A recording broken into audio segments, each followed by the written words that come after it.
Listo. Le doy compartir nada más, ¿verdad? Ujú.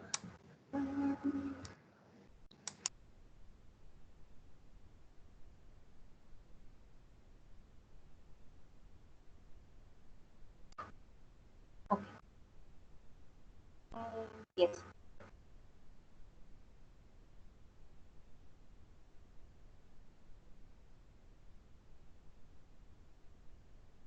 La hipersensibilidad, también conocida como la enfermedad por los inmunitarios, es la reacción que se da en el organismo cuando hay una excesiva presencia de inmunocomplejos. La gran cantidad de inmunocomplejos en el organismo se debe a que estos no son correctamente eliminados y una vez que se depositan en los tejidos de los órganos causan una inflamación grave. Es que escucho muy bien. No sé los demás, pero yo escucho muy bajito. ¿Se escucha muy bajito? Sí. Ponlo desde el principio.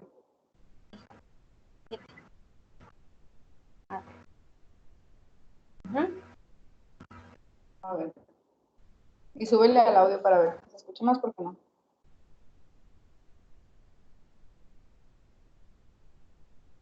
No. Y está todo. A ver, espérenme un momento.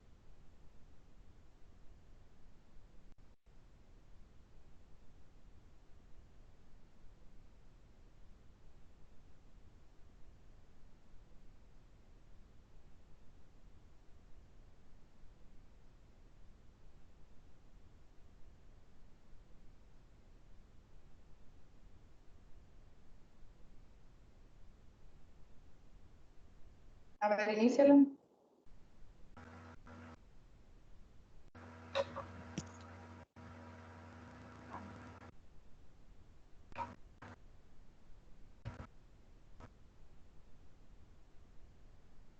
La hipersensibilidad 3, o también conocida como la enfermedad por los inmunitarios, es la reacción que se da en el organismo cuando hay una excesiva presencia de inmunocomplejos.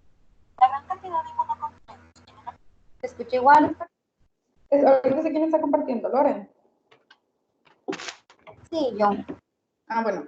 Mira, nada más que me confirmen los demás si nada más soy yo la que escucha muy bajito o si es todo. Para ver qué Son hacemos. todos. Todos. Este video ya está subido en el grupo. Sí, ya lo subí a las carpetas y a la conversación. Ok. Mira, porque si es así, voy a ver si yo lo puedo. Si yo lo puedo poner aquí. Ah, Para ver si se puede mejorar algo, pues porque sí. No se escucha nada. O alguien más que lo tenga ya listo, que lo pueda compartir.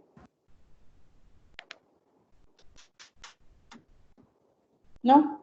Parece que ya se bajó.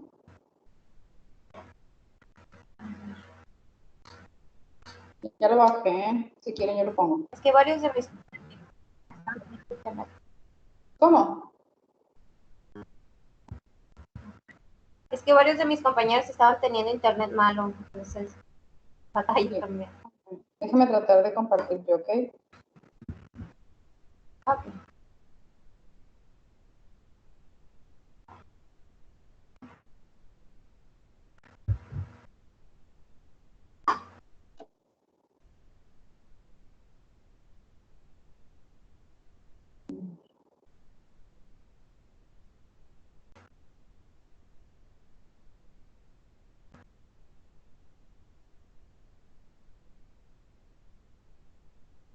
Tratando de abriendo.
La hipersensibilidad tipo 3, o también conocida como la enfermedad por complejos inmunitarios, es la reacción que se da en el organismo cuando hay una excesiva presencia de inmunocomplejos. Solo para comprobar, ¿se escucha mejor? Se escucha bajito. Yo lo escucho bien. Sí, es que sí, como que está bajito el audio.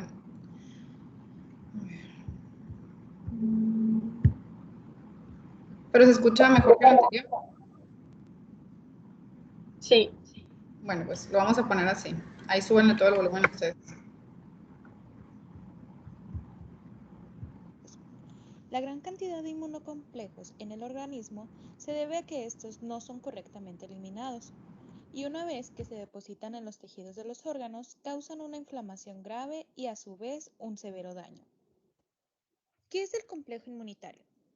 Se trata de la unión entre el antígeno en cuestión, el cual puede ser un protozoario, una bacteria, un virus, etc., con su anticuerpo correspondiente y el complemento que ayudará en su eliminación. El complejo inmunitario también puede ser llamado inmunocomplejo. Y una vez que el antígeno persista por largo tiempo dentro del organismo, el inmunocomplejo estará normalmente en circulación por los vasos sanguíneos. La combinación de un antígeno con un anticuerpo siempre producirá inmunocomplejos. Entonces, ¿qué es lo que hace que el complejo inmunitario sea patogénico? Su patogenicidad se debe mayormente por su tamaño, la cantidad en la que está presente, la afinidad y el isotipo del anticuerpo al que se presenta la respuesta.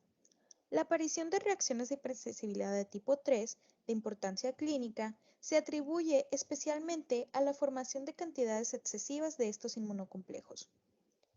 También es probable que se desarrollen con cierta frecuencia lesiones de menor importancia por inmunocomplejos tras una respuesta inmune a muchos antígenos. Estos no causan una alteración de importancia clínica. Esta hipersensibilidad es mediada por anticuerpos que son principalmente inmunoglobulina G, que pueden involucrar mecanismos mediados por complemento y efectores fagocíticos en grados variables. Este mecanismo dependerá de la subclase del anticuerpo y las características del antígeno implícito. El mecanismo mediado por la inmunoglobulina G está dirigido principalmente a los antígenos solubles. ¿Y cuál es la respuesta de nuestro organismo hacia el inmunocomplejo? Bueno, esto dependerá de su tamaño. Cuando un inmunocomplejo de gran tamaño es detectado por el sistema inmune, el complemento se fijará a este inmunocomplejo y así facilitará su depuración de la circulación sanguínea mediante el sistema del fagocito mononuclear. Por otra parte, cuando se tratan de inmunocomplejos pequeños, tienden a ser una excesiva cantidad en el torrente sanguíneo. Estos se van a fijar a la pared vascular, en donde puede suceder una ligadura del receptor de FC en los leucocitos, lo que va a llevar a la activación del leucocito y a la lesión de los tejidos. La hipersensibilidad de tipo 3 se puede clasificar de dos formas: hipersensibilidad 3 localizada o reacción de Artus. Esta se trata del depósito de los complejos inmunitarios en un tejido en particular, en donde causará una inflamación y posteriormente una lesión tisular. La hipersensibilidad tipo 3 generalizada se debe a una gran cantidad de complejos inmunitarios en la circulación sanguínea. Reacciones de la hipersensibilidad tipo 3. Solo para recapitular, los inmunocomplejos son la unión de un antígeno con un anticuerpo específico, y la hipersensibilidad de tipo 3 se produce por el depósito de estos inmunocomplejos en ciertos tejidos. La hipersensibilidad tipo 3 tiene dos tipos de reacciones, que son las localizadas y las generalizadas. Las localizadas son los inmunocomplejos de mayor tamaño que se mantienen en un sitio, y las generalizadas son los inmunocomplejos de menor tamaño que van a circulación sanguínea y se unen a eritrocitos o plaquetas. La reacción localizada empieza cuando se inocula un antígeno por vía subcutánea en un animal inmunizado, lo que quiere decir que este animal anteriormente ya ha estado en contacto con ese antígeno, por lo tanto tiene anticuerpos específicos contra ese antígeno. Entonces, a las pocas horas se desarrolla una inflamación aguda en el sitio de inoculación. Esta reacción se llama reacción de Artus, que es por el científico que la describió por primera vez. Después empieza como una tumefacción roja y edematosa, seguida de una hemorragia y trombosis, y si la reacción es suficientemente grave, acaba con la destrucción local de tejido. Los primeros cambios histológicos que se observan después de la inoculación del antígeno son la adherencia de neutrófilos al endotelio vascular y su posterior migración a los tejidos. Entre 6 y 8 horas después, cuando la reacción ha alcanzado su máxima intensidad, el sitio de inoculación se encuentra densamente infiltrado con gran cantidad de estas células. Según progresa la reacción, la destrucción de las paredes de los vasos sanguíneos da lugar a hemorragia y edema, agregación plaquetaria y trombosis. A las 8 horas aparecen las células mononucleares en la reacción. Y a las 24 horas o más tarde, dependiendo de la cantidad de antígeno inoculada, se convierten en el tipo celular predominante. Cabe recalcar que los inmunocomplejos actúan sobre dos tipos de células principales, que son los mastocitos y los neutrófilos, aunque la aparición relativa de cada una de ellas varía entre los diferentes tejidos. Ahora, el desglose de toda la reacción es un poquito más complicada. El antígeno primero se difunde desde el sitio de inoculación a través de los líquidos tisulares y cuando encuentra los pequeños vasos sanguíneos difunde a su interior donde entra en contacto con los anticuerpos circulantes. Se forma el inmunocomplejo y estos se depositan entre las células endoteliales y por debajo de ellas. Ahora, estos inmunocomplejos formados en los tejidos deben eliminarse, por lo que se realiza mediante la unión de los receptores Fc y del complemento en las células. El receptor Fc más extendido es el Fc gamma R2A en las células centinelas. Ahora, las células centinelas van a ser los macrófagos, los mastocitos. En este caso, los inmunocomplejos se unen a estos receptores en los macrófagos, estimulando la producción de óxido nítrico, leucotrienos, prostaglandinas, citocinas y quimiosinas. También se unen a los mastocitos a través del Fc gamma R3, estimulando a estas células para que liberen sus moléculas vasoactivas. En estas moléculas están factores quimiotácticos para neutrófilos y proteasas, que activan el complemento citocinas, cininas y mediadores lipídicos. Todos estos mediadores promueven la inflamación por su acción sobre el endotelio vascular, estimulando la adherencia y migración de los neutrófilos. Los inmunocomplejos activan el complemento con la consecuente generación del péptido quimiotáctico C5A. Los neutrófilos atraídos por el C5A, ahora como los factores quimiotácticos derivados de los mastocitos, migran desde los vasos sanguíneos, se adhieren a los inmunocomplejos y fagocitan rápidamente, eliminando finalmente a los inmunocomplejos. Sin embargo, durante este proceso se liberan proteasas y oxidantes en los tejidos, pues cuando los neutrófilos tratan de fagocitar a los inmunocomplejos, unidos a estructuras como una membrana basal, secretan el contenido de sus gránulos directamente en los tejidos circundantes. Las proteasas de los neutrófilos rompen las fibras de colágeno y destruyen las sustancias fundamentales de las membranas basales y el tejido elástico. Por lo general, los tejidos contienen antiproteasas que inhiben las enzimas de los neutrófilos. Sin embargo, los neutrófilos pueden alterar los inhibidores mediante la secreción de óxido clorhídrico que los destruye, continuando la destrucción. Esta imagen nos resume un poco el mecanismo de eliminación de inmunocomplejos. Este puede ser mediada por macrófagos, el complemento y mastocitos. Los macrófagos, al entrar en contacto con los inmunocomplejos, liberan interleucina 1 y TNA-alfa, lo cual conlleva a una mayor expresión de selectina, lo que a su vez lleva a la migración de neutrófilos y su acumulación. La fagocitosis también nos lleva a la acumulación de neutrófilos. La activación del complemento libera C5A que provoca la quimiotaxis de los neutrófilos y su acumulación. Los mastocitos producen proteasas, los macrófagos óxido nítrico, mientras que la desgranulación de los neutrófilos produce tanto proteasas como oxidantes. Todos estos productos son los que causan el daño tisular. Aunque se asume que desde hace mucho tiempo que las moléculas de inmunoglobulinas por sí mismas no dañan al antígeno, se ha demostrado recientemente que pueden eliminar a los microorganismos y causar daño tisular. Cuando están provistos de oxígeno procedente de los neutrófilos fagocíticos, los anticuerpos catalizan la producción de oxidantes, incluido el ozono, que no solo destruye las bacterias, sino también a los tejidos cercanos. Las biopsias de la reacción de Artus contienen cantidades detectables de ozono. Las proteasas de los neutrófilos también actúan sobre el C5, originando C5A, que estimula la desgranulación de estas células y la liberación de enzimas, lo que promueve una mayor acumulación y desgranulación de neutrófilos. Otras enzimas liberadas por sus neutrófilos inducen la desgranulación de los mastocitos y la generación de cininas. Como consecuencia de todo esto, la inflamación y destrucción de los tejidos, en especial de las paredes de los vasos sanguíneos, da lugar al desarrollo de edema, vasculitis y hemorragia, característico de la reacción de Artus. Aunque la clásica reacción de Artus directa se produce por la administración de un antígeno a un animal hiperinmunizado, cualquier procedimiento que ocasione el depósito de inmunocomplejos en los tejidos estimulará una respuesta similar.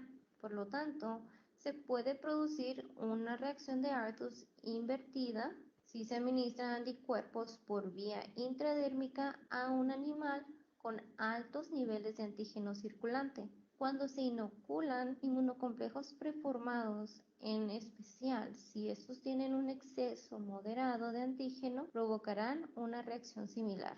Aunque hay menor implicación de las paredes de los vasos sanguíneos y la reacción es menos grave. Se puede producir una reacción pasiva de Artus administrando anticuerpos por vía intravenosa a un animal no sensibilizado, seguido de la inoculación intradérmica de un antígeno, y se puede producir una reacción pasiva invertida de Artus mediante la administración intradérmica de anticuerpos, seguida de una inoculación intravenosa del antígeno. Aunque es raro que en condiciones naturales se produzcan reacciones de hipersensibilidad de un solo tipo, hay algunas enfermedades en los animales domésticos en las que las reacciones de tipo 3 desempeñan un papel principal.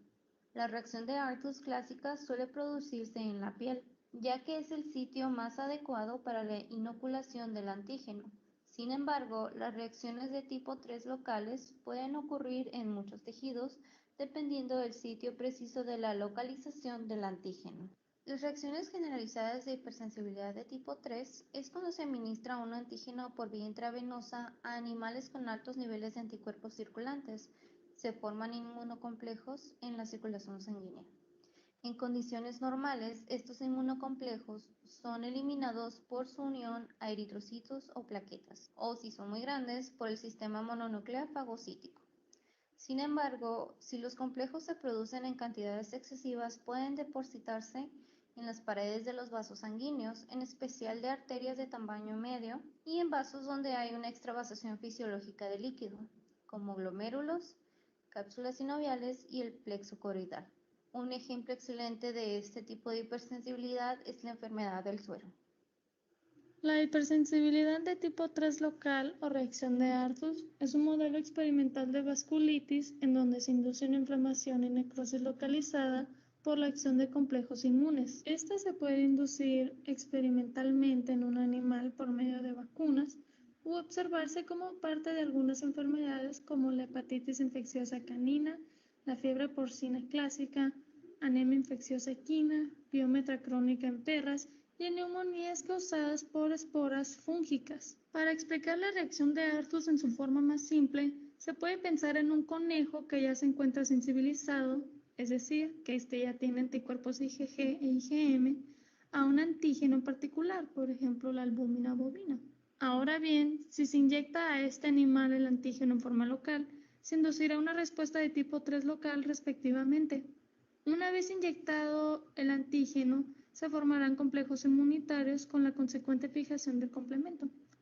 Estos complejos se depositarán localmente en los tejidos, por ejemplo en los vasos sanguíneos, activando aún más el complemento.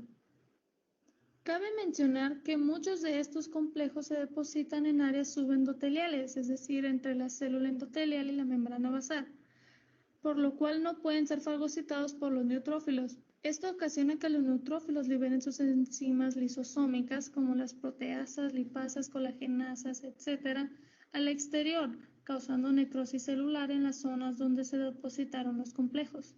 Un ejemplo de enfermedades relacionadas a la hipersensibilidad tipo 3 local es el ojo azul. El ojo azul es un trastorno que se ha visto en una pequeña proporción de perros que han sido infectados o vacunados con una vacuna viva del adenovirus canino tipo 1. La lesión consiste en una uveitis anterior que produce edema y opacidad de la córnea, la cual se encuentra infiltrada por neutrófilos y se pueden detectar complejos de virus anticuerpos en la lesión. El ojo azul se desarrolla entre 1 y 3 semanas tras el inicio de la infección, y este suele curarse de forma espontánea a medida de que el virus se va eliminando. Otro ejemplo son las neumonías por hipersensibilidad. Las reacciones de hipersensibilidad de tipo 3 pueden desarrollarse en los pulmones cuando los animales sensibilizados inhalan un antígeno. La neumonitis por hipersensibilidad es una entidad pulmonar que se caracteriza por la presencia de una respuesta inflamatoria monocelular en forma difusa del parénquima pulmonar y la vía aérea pequeña secundaria a la exposición de una gran variedad de partículas orgánicas como son las proteínas de aves, hongos, bacterias termofílicas y ciertos compuestos químicos volátiles y no volátiles de bajo peso molecular. La inhalación repetitiva de estos antígenos finamente dispersos en el ambiente ocasiona en el huésped susceptible una sensibilización y se manifiesta con alveolitis. Las lesiones de esta neumonitis por hipersensibilidad consisten en una alveolitis aguda junto con vasculitis y exudación de líquidos en los espacios alveolares. Los tabiques alveolares pueden estar engrosados y toda la lesión infiltrada con células inflamatorias. Como muchas de estas células son eosinófilos y linfocitos, es evidente que la reacción es una reacción pura de tipo 3. La enfermedad de Leno es una neumonitis por hipersensibilidad que se ha visto en los caballos en Islandia. Clínicamente, la neumonitis por hipersensibilidad se presenta como una neumonía que ocurre entre 5 a 10 horas después de la exposición aguda a un heno con muchísimo moho. El animal puede tener disnea y desarrollar una tos grave, y en los animales afectados crónicamente, la disnea puede ser continua. El método más eficaz para tratar este trastorno es eliminar la fuente de antígeno y también suele ser beneficiosa la administración de fármacos esteroides.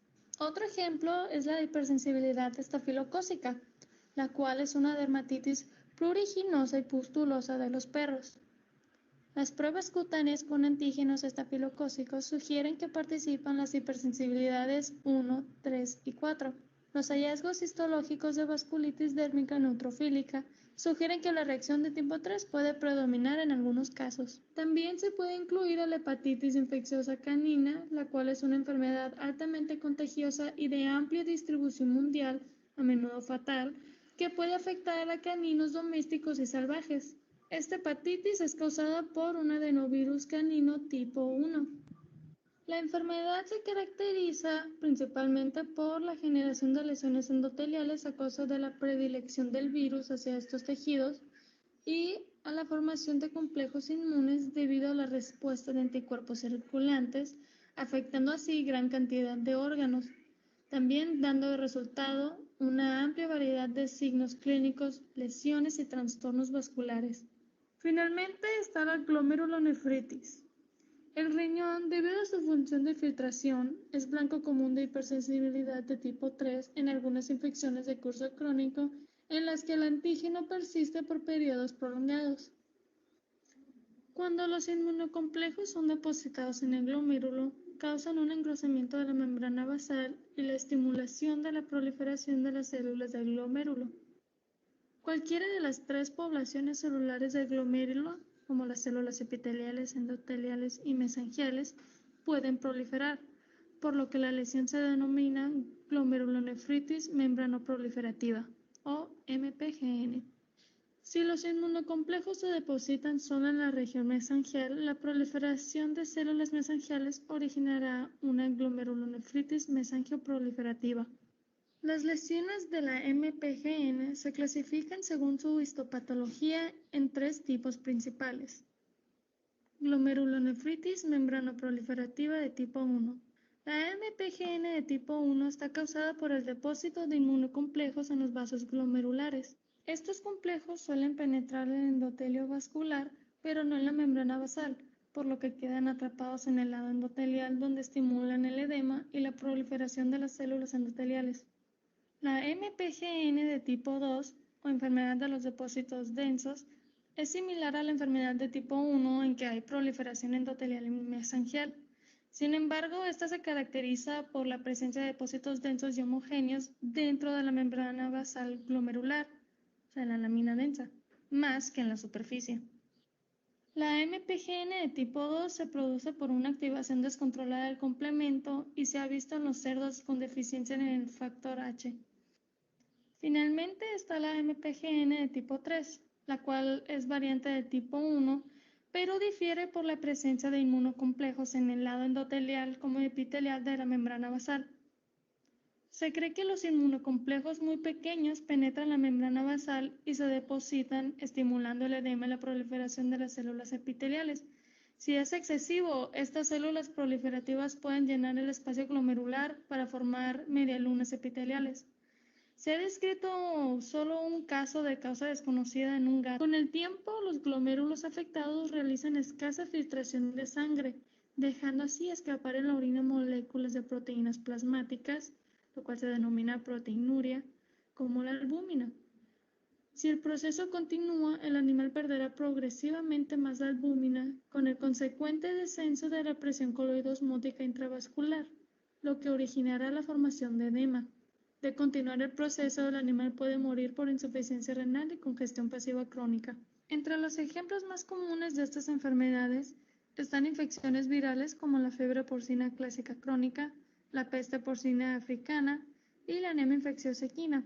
En infecciones bacterianas se encuentra la endocarditis bacteriana, ciertos casos de piometría crónica y algunas neumonías bacterianas crónicas.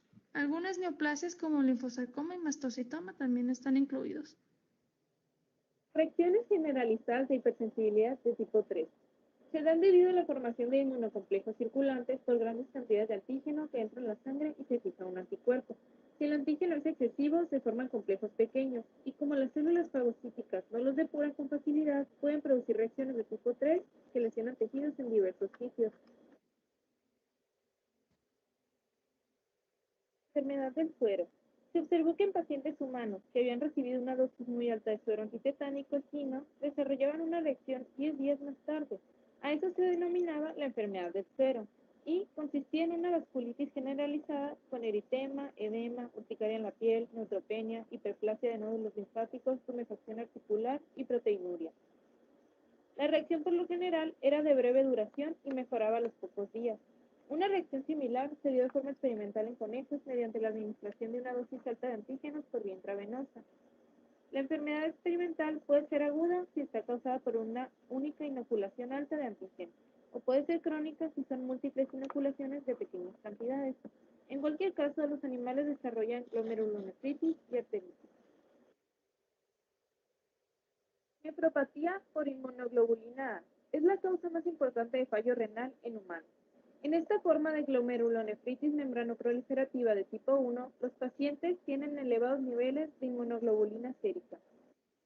Y los inmunocomplejos que contienen inmunoglobulina A se depositan en la región mesangial, de manera que la proliferación celular y la glomerulonefritis resultantes originan un fallo renal. La causa de la nefropatía por inmunoglobulina A es desconocida. Los depósitos de inmunoglobulina A se pueden encontrar en los glomérulos de hasta el 35% de algunas poblaciones humanas y hasta el 47% de perros. En los perros, la inmunoglobulina A se deposita en las áreas mesangiales y paramesangiales y se asocia con proliferación mesangial. Un perro con enteritis o enfermedades hepáticas muestra mayor incidencia de depósitos de inmunoglobulina A en los glomérulos. Se ha descrito también una nefropatía por inmunoglobulina A en macacos cola de cerdo, como se puede observar en la foto. En la otra imagen se observa un caso de evidencia de depósitos inmunes en el mesanquio. Glomerulopatía porcina. En los cerdos se ha observado una glomerulonefritis membranoproliferativa de tipo 1 espontánea, que es especialmente frecuente en Japón y que parece ser debido al depósito de inmunocomplejos que contienen anticuerpos de inmunoglobulina G e inmunoglobulina A frente a Actylobacillus pleuropneumoniae. En estos casos puede ser secundaria a enfermedades víricas crónicas, como lo son la peste porcina clásica o la peste porcina africana, aunque de forma ocasional se desarrolla espontáneamente una glomerulonefritis. En la mayoría de los casos, la formación de las medialunas epiteliales sugiere que las células que proliferan son de origen epitelial, y se han observado también lesiones mesangioproliferativas ocasionales. Generalmente, cuando se usan análisis de inmunofluorescencia, se observa una tinción intensa para C3 y más débil para inmunoglobulina G, y muy pocas veces se aprecian depósitos de inmunoglobulina G o inmunoglobulina A. Los cerdos afectados suelen tener menos del año. En los cerdos Yorkshire, una deficiencia hereditaria en el factor H del complemento ocasiona el desarrollo de una glomerulonefritis membranoproliferativa de tipo 2, que es letal y es denominada enfermedad porcina de los depósitos densos. Síndrome de dermatitis y nefropatía porcina. Este síndrome se ha visto principalmente en los animales entre 2 y 7 meses de edad. Los signos clínicos incluyen pérdida de peso, lesiones cutáneas y, más habitualmente, muerte súbita. En la mayoría de los casos se observan lesiones cutáneas que se presentan como múltiples áreas enrojecidas, planas o ligeramente elevadas. Afectan a la piel de las extremidades posteriores, perineo y zona ventral del abdomen. En este síndrome, los riñones se encuentran aumentados de tamaño, congestivos y muestran múltiples puntos rojos.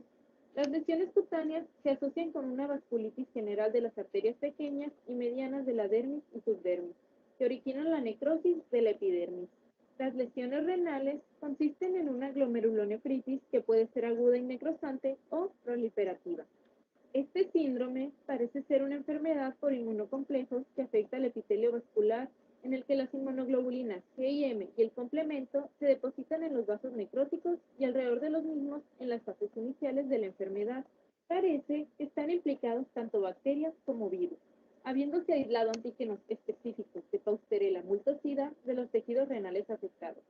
Por otra parte, las lesiones pueden ser secundarias a infecciones por el virus del síndrome reproductorio y respiratorio porcino o por el circovirus porcino 2.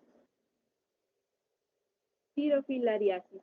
Los perros muy infectados por dirofilaria y mitis desarrollan lesiones glomerulares y proteinuria. Las lesiones consisten en el engrosamiento de la membrana basal glomerular con mínima proliferación endotelial o mesangial. Como se pueden encontrar depósitos que contienen inmunoglobulina G1 en el lado epitelial de la membrana basal, se ha sugerido que los inmunocomplejos formados por anticuerpos frente a los antígenos de la dirofilaria provocan estas lesiones. Glomerulopatía de la raza Finnish Landrace. Algunos corderos de esta raza mueren a las 6 semanas de vida a consecuencia de fallo renal por una glomerulonefritis membranoproliferativa de tipo 1. Las lesiones glomerulares son similares a las vistas en la enfermedad del suero crónica, con proliferación de células mesangiales y engrosamiento de la membrana basal. En casos extremos, la proliferación de células epiteliales puede originar la formación de medialunas epiteliales. Suele haber neutrófilos en baja cantidad dentro de los glomérulos, y el resto del riñón muestra una infiltración linfoide intersticial difusa y vasculitis necrosante. Los depósitos que contienen inmunoglobulina M, inmunoglobulina C y C3 se localizan en los glomérulos y en los plexos coroideos, y los niveles de C3 séricos son bajos. Por tanto, es probable que las lesiones se produzcan como consecuencia del depósito de inmunocomplejos dentro de estos órganos, aunque se desconoce el antígeno inductor. En la imagen de la izquierda se observa un corte fino de un glomérulo de un cordero con glomerulonefritis membranoproliferativa de tipo 1. En este caso, la lesión primaria es la proliferación mesangial, con ligero engrosamiento de la membrana basal. Glomerulopatía canina. En perros Brittany Spaniel, la deficiencia en C3 es heredada como un trastorno autosómico recesivo. Estos perros pueden desarrollar glomerulonefritis membroproliferativa de tipo 1 que pueden originar un fallo renal. Las lesiones son típicas con proliferación mesangial, engrosamiento de las paredes de los capilares glomerulares y la acumulación de depósitos electrodensos en el mesangio y el espacio subendotelial que contienen inmunoglobulinas G como inmunoglobulinas M. Se ha observado igual en perros de montaña vermes, como el de la imagen izquierda. También existen otras lesiones de la hipersensibilidad de tipo 3. Púrpura trombocitopénica, o también conocida como púrpura hemorrágica, es una enfermedad aguda no contagiosa. En los equinos se atribuye por la infección aguda de Streptococcus equi, Corynebacterium pseudotuberculosis, Rhodococcus equi o herpes virus equino tipo 1. Los caballos pueden desarrollar urticaria seguida por edema subcutáneo grave, en especial en las extremidades, y el desarrollo de hemorragias en mucosas y tejidos subcutáneos. Los caballos afectados están anoréxicos, con depresión y tienen fiebre alta. Cuando la púrpura hemorrágica se debe a los inmunocomplejos de Streptococcus equi, estos se encontrarán en la circulación sanguínea. Los inmunocomplejos causarán una vasculitis aguda, así como un tipo de glomerulonefritis membranoproliferativa de tipo 1. Cabe destacar que en algunos casos el proceso de la púrpura hemorrágica se desarrolla en ausencia de cualquier infección evidente. Los caballos normalmente se recuperan si se tratan enérgicamente con glucocorticosteroides por vía sistémica. Los cerdos también presentan esta lesión, pero en su caso se llama púrpura trombocitopénica idiopática, ya que no se sabe cuál es la causa de esto. Los animales van a tener trombocitopenia, anemia, sangrado excesivo y lesiones membranoproliferativas en sus glomérulos, con proteinuria y azouria. Hipersensibilidad alimentaria. Sucede en terneros muy jóvenes a los cuales el desarrollo de la funcionalidad ruminal no ha sucedido. Estos son alimentados con un sustituto antigénico de la leche, como es la proteína de soya. El antígeno puede ser absorbido y estimulará la formación de anticuerpos y la hipersensibilidad de tipo 3. Como consecuencia, los terneros presentarán desmedro y pérdida de peso. Una pequeña porción de terneros desarrollará una respuesta de inmunoglobulina E y una hipersensibilidad de tipo 1. Poliartritis. En la sangre y el líquido sinovial de los animales con artritis reumatoide u osteoartritis se pueden detectar inmunocomplejos con facilidad. En la artritis reumatoide se piensa que la hipersensibilidad de tipo 3 tiene un papel principal en la progresión de la enfermedad. Sin embargo, en la osteoartritis el papel de la hipersensibilidad de tipo 3 no está muy claro, aunque su presencia se puede deber a ser secundaria en un trauma local. Un ejemplo importante de este tipo de artritis son la poliartritis no erosiva en potros y en cachorros de perros. Si un fármaco se fija a una célula, como un eritrocito, la respuesta inmune frente al fármaco puede llevar a la eliminación de la célula. Esto puede ocurrir de una forma muy similar mediante una reacción de hipersensibilidad de tipo 3, si los inmunocomplejos se unen a las células del hospedador. Si los inmunocomplejos se unen a un eritrocito, se produce anemia. Si se une a las plaquetas, trombocitopenia y púrpura hemorrágica. La unión de los granulocitos origina granulocitopenia y por consiguiente infecciones recurrentes. Puede desarrollarse reacciones cutáneas graves por depósito de los complejos anticuerpo-fármaco en los vasos sanguíneos. Es difícil distinguir cuándo son los efectos tóxicos de un fármaco o cuando la hipersensibilidad de tipo 3 es la que está haciendo todo este daño, excepto cuando se pueden separar los anticuerpos específicos de las células afectadas.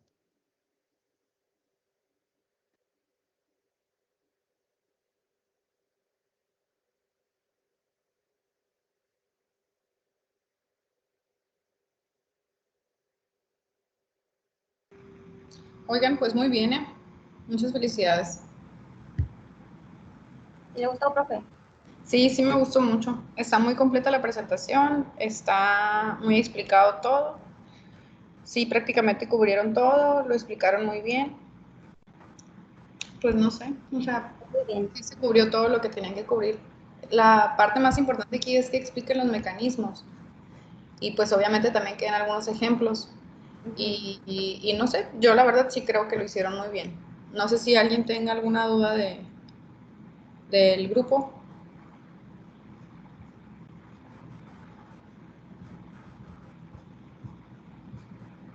Digo que no.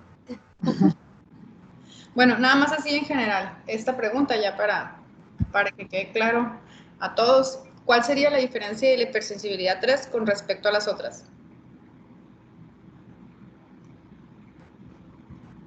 A las otras dos que hemos visto, si quieren, para no complicarnos.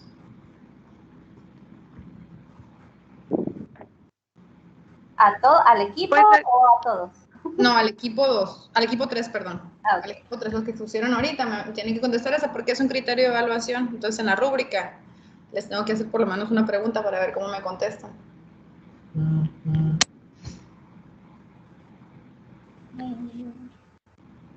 Pues lo que resalta a la de tipo 3 sería la presencia de los inmunocomplejos, a cómo se crea en la unión del antígeno y anticuerpo. Uh-huh. Ok. Eso consideraría yo. Ok. Básicamente, pues, como dice la hipersensibilidad 3, está mediada por los inmunocomplejos. Es la reacción de ya sea los macrófagos, mastocitos y neutrófilos contra esos inmunocomplejos que a veces no se pueden eliminar tan fácilmente y es lo que causa esa, digamos, exageración de la reacción de estas células para poder eliminarlos. ¿Sí lo entendí? Ok, está bien. Y ¿por qué es diferente de la 1 y de la 2, nada más? Así a grandes rasgos.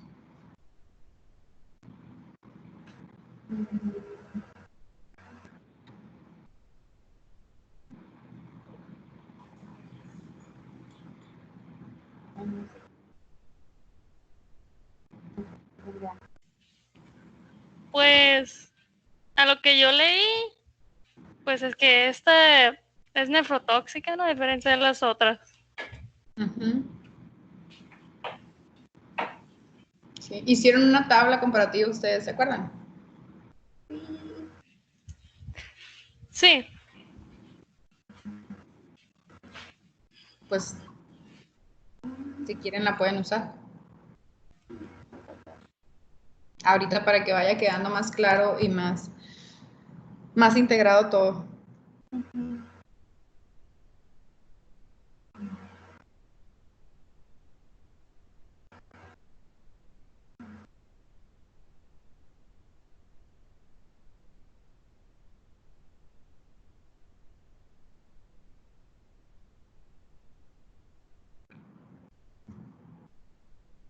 Hoy creo que estás viendo aquí.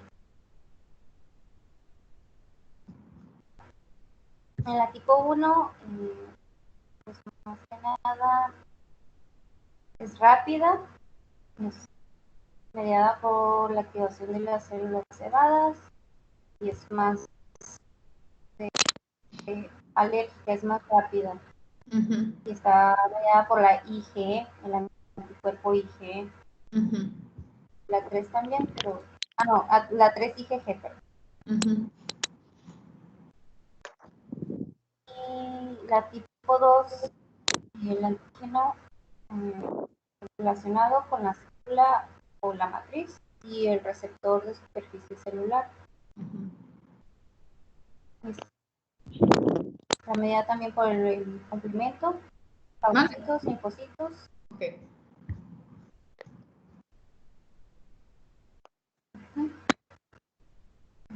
Está bien.